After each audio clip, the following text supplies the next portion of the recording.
Success of bulking. The simple truth is, if you're too fat and you're trying to build muscle, it'll be a lot harder to build that muscle and you'll be much more likely to build fat. Just ask the fat ass version of myself when I was 19 and I gained 80 pounds in 8 months just trying to gain some size.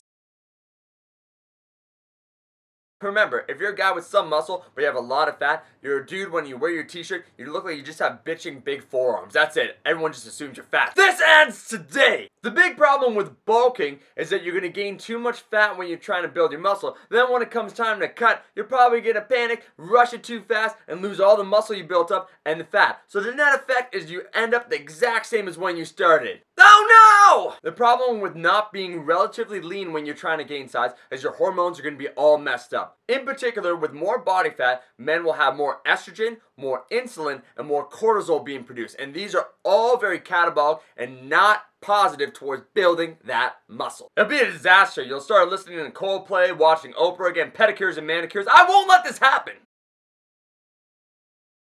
Now, before you attack me, dudes that are building size and have some fat on you, it can work. There are ways where if you take 2 to 4 years and you accumulate a good amount of size, that hopefully after that, you'll be able to lose the fat. And I can see some guys right now that might have a little bit of fat. I've been there before and they're looking at me and they're thinking, come at me, bro. Who wants to be afraid of going shirtless on the beach for 4 years? So what is the best body fat percent to be gaining size? Well, I'd say there's a band, and so it's very comfortable, very safe zone. It's the optimal range where you'll be producing the right testosterone, estrogen, insulin, and cortisol, so you'll be able to build as much muscle as your body can allow. Don't know your body fat level? That's totally cool. Take a look in the mirror, flex with your abs. If you can't see any of your abs, not even the upper abdominals, then it's time to lose a little bit of weight. And I'm going to give a photo illustration right here, me 3 years ago when I was about 11.5% body fat, just so you can see what that looks like to maybe gauge it for yourself.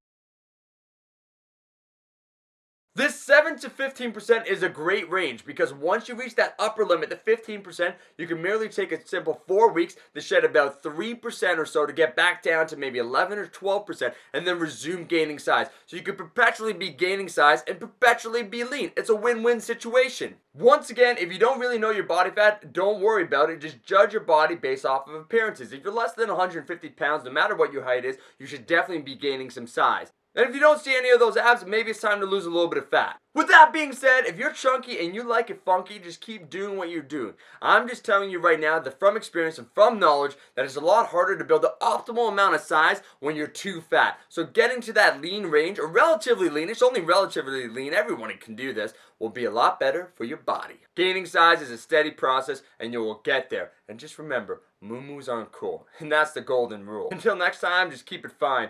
This video was like a fucking nursery rhyme here. I'll keep going. It's awkward.